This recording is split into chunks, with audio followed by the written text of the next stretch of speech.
Network में कितने hospitals हैं, लेकिन पहले ये होता था। नमस्कार दोस्तों, कैसे हैं आप सभी।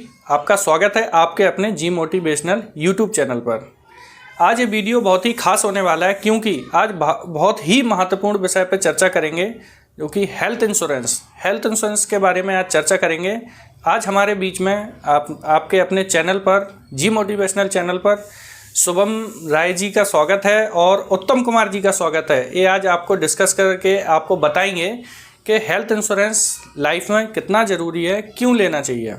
First of all, thank you Gauraji to inviting me and Uttam to your channel to discussing us about Health 360, and I invite Mr. Uttam ji to discuss with us about health insurance plans and from which company we to take the health plan and what are the benefit and criteria of the health insurance plan. So kindly welcome Mr. Uttam ji with us, me. Uttam ji, kindly come with us. Hi Uttam, how's going? Great यार, how are you? Okay, ये video ना मैं अपने viewers के, गौरव जी के viewers के request पे बना रहा हूँ हेल्थ इंश्योरेंस के लिए। इसलिए मैंने आपको बुलाया क्योंकि आप हेल्थ इंश्योरेंस की फील्ड से हो। तो फिर इस वीडियो में हम आगे डिस्कस करेंगे हेल्थ इंश्योरेंस के बारे में। That's great यार, that's great. First of all, I would like to thanks you also, and I would like to thanks Mr. Gaurav also. Okay. Because nowadays हम सभी जानते हैं कि इंडिया में हेल्थ इंश्योरेंस की इम्पोर्टेंस क्या है, और इसकी इम्पोर्टेंस हमें तब पता चली जब कोविड-19 ने दस्तक दिया हमारे भारत में। और we talk about the global, ठीक है, भारत में देखा जाए या ग्लोबली देखा जाए तो हेल्थ इंश्योरेंस का इम्पोर्टेंस है, हम सभी जानते हैं, ठीक है। अगर हम बात करें सर, ठीक है, कि अब्रॉड में तो चीज़ें मैंडेटरी हैं कि हर एक फैमिली मेम्बर्स या इंडिविजुअल बेसिस पे देखा जाए तो हेल्थ इंश्योरेंस मैंडेटरी थिंग है, ठीक है। लेकिन इंडिया में क्या है कि अभी वो ऑप्शनल है, आप ले भी सकते हैं, नहीं भी ले सकते हैं। लेकिन चीज़ें ये यहाँ पे आकर अटकती है कि अगर चीज़ें ऑप्शनल हो जाती हैं तो लोग सोचते हैं कि हाँ लेंगे, आज लेंगे, कल लेंगे। अगर कोई डिसीजन लेता भी है कि हाँ मुझे अपनी फैमिली के लिए अगर हेल्थ इंश्योरेंस लेना भी है, तो लोग बहुत ज़्यादा कंफ्यूज्ड होते हैं। वो तो है जी, व्यूअर्स कंफ्यूज होते हैं कि मुझे कहाँ से लेना है। पहले तो सबसे बड़ी चीज़ है कि कहाँ से लें और प्रीमियम कितना सस्ता हो, क्योंकि आपने जैसे बताया कि कोविड 19 के टाइम बहुत लोगों ने फेस किया हेल्थ इशूज। तो अभी थोड़ा सा अवेयरनेस है, बट हमारी पब्लिक उतनी अवेयर नहीं है। इसीलिए मैंने आपको आज इनवाइट किया गौरव जी के रिक्वेस्ट पे कि आप हमें हेल्थ इंश्योरेंस के बारे में ज़्यादा ब्रीफ में बता पाए। तो आप इसके आगे आप बिल्कुल I will first of all I will like to welcome my all the viewers YouTube channels पे। जितने हमारे व्यूअर्स होंगे सबको वेलकम करता हूँ मैं, और सबको बताना चाहूँगा कि हेल्थ इंपॉर्टेंस क्यों है हमारे हेल्थ इंडस्ट्री में।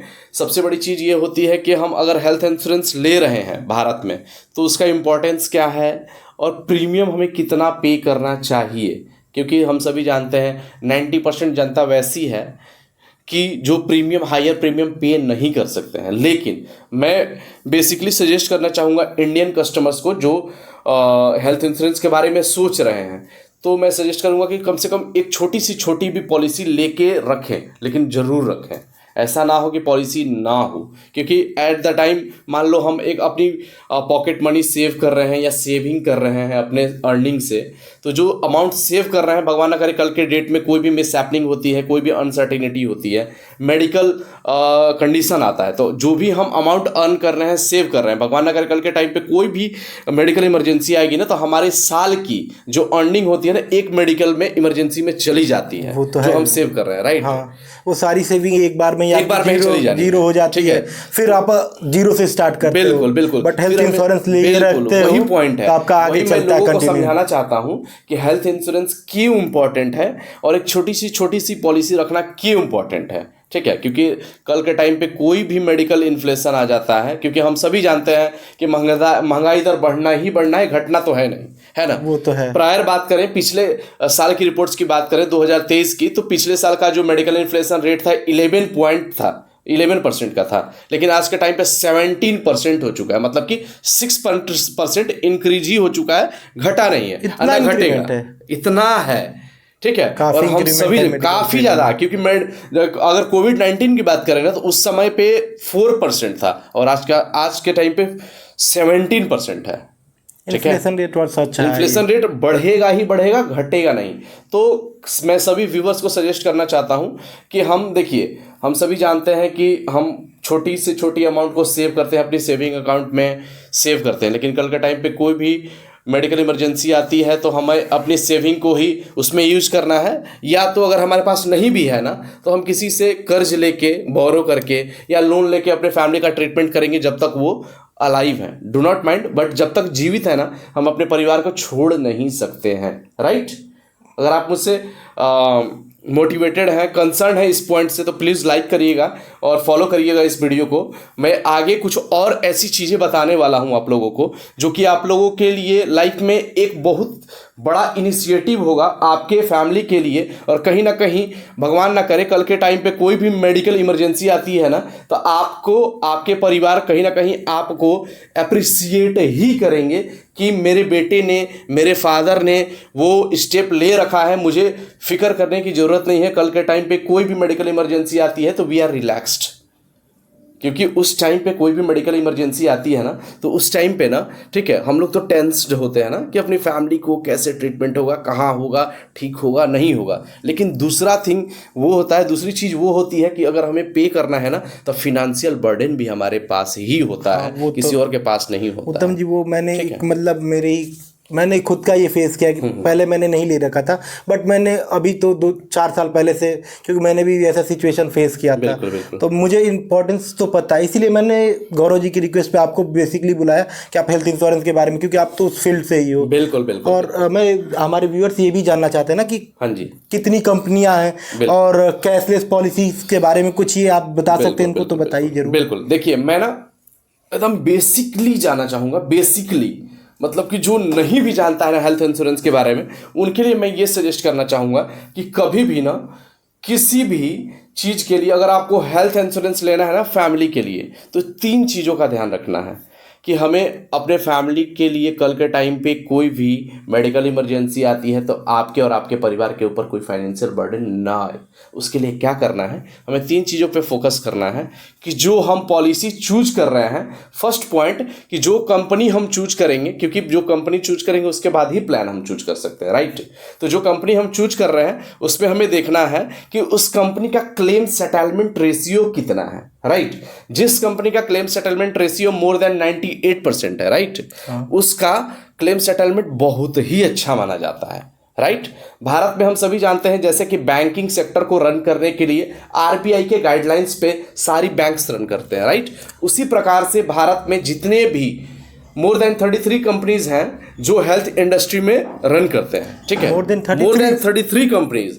इसमें डिसाइड करना बहुत ही ज़्यादा मुश्किल हो जाता है एक कॉमन पीपल के लिए जो हेल्थ इंश्योरेंस के बारे में बिल्कुल अवेयर नहीं है, ठीक है, कि कौन सी कंपनी मेरे लिए बेटर रहेगी। मान लीजिए मैंने प्रीमियम पे कर दिया, पॉलिसी नंबर भी इशू हो गया, कल के टाइम पे क्लेम आ गया गौरव जी, या कोई कल के टाइम पे कोई भी मिसहैपनिंग हो जाती है तो क्लेम सेटल होगा या नहीं होगा। अगर क्लेम सेटल भी हो रहा है तो वो कैशलेस हो रहा है कि नहीं हो रहा है, ठीक है, क्योंकि अगर मैं पॉलिसी ले रहा हूँ, प्रीमियम पे कर रहा हूँ, ठीक है, कल के टाइम पे अगर मुझे पैसा ही अरेंज करना पड़ गया तो फिर उससे हेल्थ इंश्योरेंस का मतलब ही क्या बनता है, राइट, ठीक है। तो इस वजह से हमें भी कभी भी किसी भी कंपनी को चूज करने से पहले उसके क्लेम सेटलमेंट रेशियो पे फोकस करना चाहिए, फर्स्ट पॉइंट, राइट।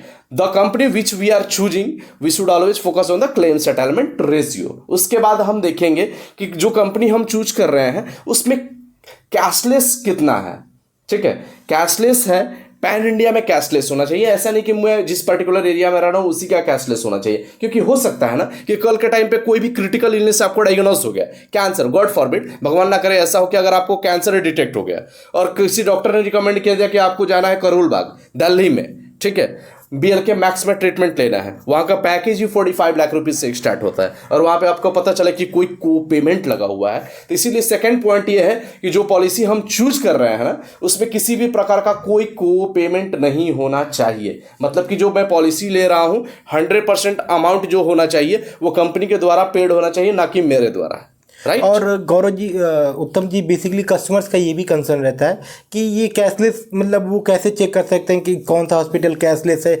या इन द वो कोई कंपनी ऐसी भी हो जिस पे वो इन्फॉर्म कर दे कि मैं सर यहाँ ट्रीटमेंट पे जा रहा हूँ। उनको मैं मतलब बेसिकली OPD जो 1 डे ट्रीटमेंट, जैसे कोई कस्टमर है नॉर्मल, उसने पॉलिसी ले रखी है, एज मैंने एक पॉलिसी ली फ्रॉम XYZ कंपनी से, and there after I go to doctor and show him our policy number and all the things and tell him to diagnose me what was the issue with me and what they can for the treatment, right.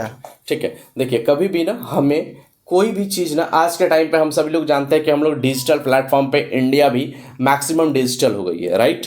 In number of platform है भारत में जहाँ पे हम platform पे हम अपनी policy को source कर सकते हैं, ठीक है। तो कभी भी किसी प्लेटफॉर्म पे अगर हम विजिट कर रहे हैं, कोई भी प्लेटफॉर्म हो सकता है, ठीक है, तो वहाँ पे हमें कभी भी फोकस करना है क्लेम सेटलमेंट रेशियो पे, number of network hospital in the hospitals companies, network में कितने हॉस्पिटल्स हैं। लेकिन पहले ये होता था, आज से अगर हम बात करें फरवरी से 2024 के फरवरी से पहले अगर हम देखें तो लोग फोकस करते थे कि हमारे नेटवर्क में कितने हॉस्पिटल हैं अगर हम किसी पर्टिकुलर कंपनी को चूज कर रहे हैं। तो गाइस, जितने भी हमारे व्यूअर्स हैं, मैं आपको एक अपडेट देना चाहता हूं, अगर आप लोग अवेयर नहीं होंगे, ठीक है, तो 2024 से 24 फरवरी से ही IRDA का गाइडलाइंस है, जो कि हेल्थ इंडस्ट्री का रेगुलेटरी है, जो कि गवर्नमेंट बॉडी है, उसका गाइडलाइंस है कि भारत में अब जितने भी हॉस्पिटल्स होंगे, या तो वो नेटवर्क में हो या नॉन नेटवर्क में हो, सबको कैशलेस ट्रीटमेंट देना है। That is mandatory.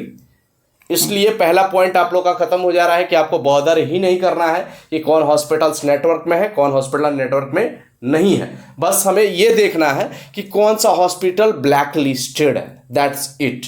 उसके बाद अगर आपको लगता है कि ये हॉस्पिटल मेरे नेटवर्क में नहीं है, कोई भी आपको फर्क नहीं पड़ता है, आप जाइए, एडमिट हो जाइए, और 48 घंटे के अंदर केवल आप जिस कंपनी से आपने पॉलिसी लिया है ना, उस कंपनी को केवल इंटीमेट कर देना है कि मैं इस हॉस्पिटल में एडमिटेड हूं, ठीक है, ये नेटवर्क में नहीं आता है, प्लीज़ आप इसको कैशलेस प्रोसीजर में फॉलो अप करो। वो ट्रीटमेंट आपका 100% कैशलेस होगा। I am damn sure on the basis of on my experience. मैं, क्योंकि इससे पहले मेरा एक्सपीरियंस रहा है HDFC अर्गो में, बेसिकली डील करता है हेल्थ इंश्योरेंस और मेटर इंश्योरेंस में, ठीक है, and now also I am working in health industry only, okay. तो मैं अपना एक्सपीरियंस आप लोगों से इसलिए शेयर कर रहा हूं ताकि फ्यूचर में अगर आप कोई भी पॉलिसी किसी भी कंपनी को चूज कर रहे हैं तो आप कल के डेट में ठगा हुआ महसूस ना करें। क्योंकि कल के टाइम पे अगर हम किसी को प्रीमियम पे कर रहे हैं और कल के टाइम पे कोई भी मेडिकल इमरजेंसी आती है ना, और वहाँ पे अगर हमारा क्लेम रिजेक्ट होता है ना, तो वो ज़्यादा पेनफुल होता है, क्योंकि उस सिचुएशन में ना हम वो चीज़ बियर नहीं कर पाएंगे, ठीक है। तो कभी भी कोई पॉलिसी चूज करिए तो क्लेम सेटलमेंट रेशियो पे ध्यान दीजिए, ठीक है, कैशलेस हॉस्पिटल्स पे ध्यान दीजिए, साथ ही साथ जिस पॉलिसी को हम चूज कर रहे हैं उसमें किसी भी प्रकार से कोई को पेमेंट नहीं होना चाहिए, चाहे वो 10% का ही क्यों ना हो। क्योंकि आप प्रीमियम अगर आप पे कर रहे हैं ना, तो मार्केट में बहुत सारी इन नंबर ऑफ कंपनीज हैं जिसमें आपको कंपनीज उसी प्रीमियम पे 100% क्लेम सेटलमेंट दे रही हैं। आपके पॉकेट से 1 रुपया नहीं जाने वाला है, चाहे वो सिरिंज का पैसा या कर्टेन का रुई तक का पैसा आपके पॉकेट से नहीं जाएगा, राइट। तो इस चीज़ का ध्यान रखेंगे। आगे के वीडियो में फ्यूचर में आपको एडवाइस करूंगा कौन सा प्लान आपके लिए बेटर होगा, लेकिन पहले इस पॉइंट का ध्यान रखेंगे कि जिस कंपनी को हम चूज कर रहे हैं हेल्थ इंडस्ट्री में, उस कंपनी का क्लेम सेटलमेंट रेशियो कैशलेस होना चाहिए 100%, and there should be not a single co payment in that company, that's it, okay. Okay, thank you Uttam ji. Basically मतलब आप ये कहना चाहते हैं कि जो हमारी हेल्थ पॉलिसी, हम किसी भी कंपनी से भी buying any policy from any brand, उसमें मुझे बेसिकली 3 चीज़ ही देखनी है कि उसके cashless hospital, cashless facility 100% provide कर रही है वो, IRDA की गाइडलाइन को पेमेंट क्या है उसकी, एंड उसमें क्लेम सेटलमेंट रेशियो बेसिकली मुझे फर्स्ट ऑफ ऑल 98% तक होना चाहिए बेसिकली। ओके, यही मेन पॉइंट है। बाकी मैं फ्यूचर में आपको एडवाइस करूंगा कि कौन सा प्लान आपके लिए बेटर होगा, नहीं होगा, on the basis of pre existing disease, कि कौन पर्सन फिट एंड फाइन है, कौन पर्सन किसी बीमारी से जूझ रहा है, तो उसके लिए कौन सा प्लान बेटर होगा, उसके लिए हम फर्दर वीडियोस में आपको एडवाइस करेंगे। बस इतना ध्यान रखिए कि कभी भी फ्यूचर में पॉलिसी अगर आप ले रहे हैं तो इन 3 फैक्टर का ध्यान रखें। लेकिन मैं आपको सभी को रिकमेंड करूंगा 2 रोटी कम खाइए, लेकिन हेल्थ इंश्योरेंस फैमिली के लिए जरूर रखिए, क्योंकि जो आप सेविंग कर रहे हैं ना, फ्यूचर में कोई भी मेडिकल इमरजेंसी आएगी ना, तो आपका सेविंग ही जाने वाला है। हार्ड अर्न मनी होता है, जो खून पसीने से हम कमा रहे हैं, वो ही जाने वाला है सर, ठीक है। तो सबसे मैं रिक्वेस्ट करूंगा पूरे इंडियंस से जो हमें व्यू कर रहे हैं, देख रहे हैं, अपने व्यूवर्स को रिकमेंड करूंगा कि हेल्थ इंश्योरेंस जरूर से जरूर रखें। और हमारा मोटिव इस वीडियो का यही है बनाने का कि घर घर में हर लोगों के लिए एक हेल्थ इंश्योरेंस बहुत ही ज़रूरी है। ठीक है। Thank you, thanks for giving your precious time and hope you all like our videos and our conversation as well. आपके डिमांड पे हम आपको फ्यूचर में आपके रिक्वायरमेंट के हिसाब से प्लान भी सजेस्ट करेंगे, कंपनी भी सजेस्ट करेंगे। Thank you for watching our video. बहुत बहुत धन्यवाद मिस्टर शुभम राय जी एंड उत्तम कुमार जी, आपने कीमती समय देने के लिए और हेल्थ इंश्योरेंस के बारे में विस्तार से समझाने के लिए, एक कीमती समय देने के लिए मैं तहे दिल से आपका शुक्रिया अदा करता हूँ। ये वीडियो आप लोगों ने पूरा देखा, इसके लिए आपका भी बहुत बहुत धन्यवाद। और मैं आपसे कहना चाहता हूँ कि यदि अगर ये वीडियो आपको अच्छी लगी है तो आप कमेंट करिए, लाइक करिए और इसको शेयर करना मत भूलिएगा।